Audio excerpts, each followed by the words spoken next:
திருச்சி மலைக்கோட்டை உலகத்துக்கே தெரிஞ்ச ஒரு அதிசயம். அந்த மலைக்கோட்டைக்கு கீழே இருக்கிற தெப்பக்குளத்துல நீந்தி திரிகிற மீன்களும் மரத்துல இருக்கிற கருடனும் ஒரு ஆன்மீக ரகசியத்தை நமக்கு சொல்லுது. இது வெறும் குளம் இல்லைங்க, மகாவிஷ்ணுவும் விநாயகரும் சங்கமிக்கிற ஒரு புண்ணிய பூமி தான் இது. அந்த ரகசியம் என்னன்னு இப்ப பார்க்கலாம். மாமனையும் மருமகனையும் ஒரே இடத்தில் கண்ட வெற்றி நிச்சயம்.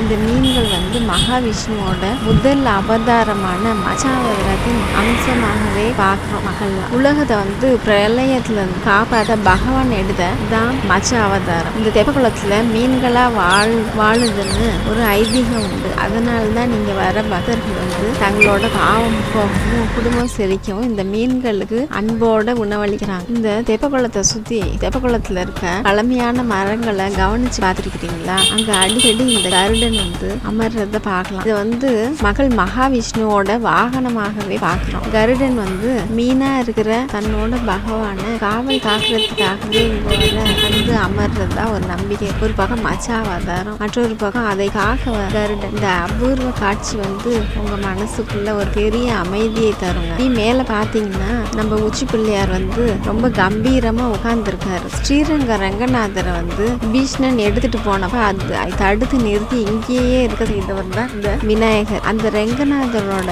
அவதாரங்கள் தெப்பக்குளத்துல இருக்க அந்த மலையில இருந்து ஒரு அந்தை மாதிரி நம் பிள்ளையார் பார்த்துக்கிட்டு இருக்கார். அதனாலதான் இங்க தெப்பக்குளத்துல மீன்களுக்கு பொறி போட்டு மலை ஏறி பிள்ளையாரை தரிசனம் செஞ்சா நீங்க நினைச்ச காரியம் நிச்சயம் கை கூடும்னு சொல்லுவாங்க. இங்க மரத்துல இருக்க கருடனை பார்க்க காலையில தினமும் மக்கள் கூடுவாங்க. ஒரு 6 மணில இருந்தே அவரோட தரிசனத்தை பார்க்க, கருடனோட தரிசனத்தை பார்க்க எல்லாரும் வந்துருவாங்க. ஒரு கூட்டமே இருக்கும். அவர் காலையில 6:30 மணி போல காட்சி தருவாரு கூட்டுல இருந்து. அப்புறம் ஒரு 7:30 மணி போல போய் அந்த தெப்ப குளத்துல உட்காந்துருவாரு.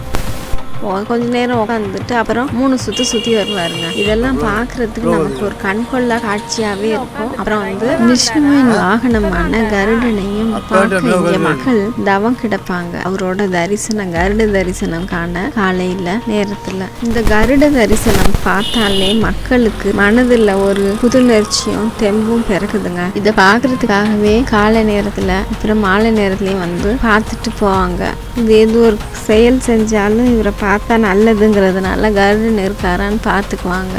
நம்ம கருடன் மரத்துல கூடு கட்டி இருக்கிறதுனால நீங்க பார்க்கலாம். அவர் அங்க தெப்ப குளத்துல இல்லைனாலும் இங்க மரத்துலயே அவரு தங்கியிருப்பாரு. அந்த தரிசனத்தை நீங்க பார்க்கணும். மலைக்கோட்டையும் அந்த தெப்ப குளத்துலயும் கருடன் அதிகமா இருக்கிறதுனால அந்த மக்கள் வெறும் பறவையா மட்டும் இல்லாம கருட தரிசனம் கிடைச்சதா அது ஒரு பாக்கியம் தான். விநாயக பெருமானுக்கும் கருடனுக்கும் ஒரு பெரிய ஒற்றுமை இருக்கு. 2 பேருமே தடைகளை நீக்கிறவங்க. மலைக்கோட்டை பாறையில கருடன் அமர்றப்ப உச்சி பிள்ளையாரை வணங்குறதா ஒரு ஐதீகம். சைவமும் வைணவமும் சங்கமிக்கிற இடமா திருச்சி மலைக்கோட்டை இருக்கிறதுக்கு இதுவே ஒரு பெரிய சாட்சி. நீங்க மலைக்கோட்டை போனீங்கன்னா அந்த கருடனை பார்த்தா அந்த தெய்வீக உணர்வு உங்களுக்கு ஏற்படும். திருச்சி மலைக்கோட்டை பிள்ளையாரோட அருளும் ஆசையும் உங்க எல்லாத்துக்கும் கிடைக்கட்டும்.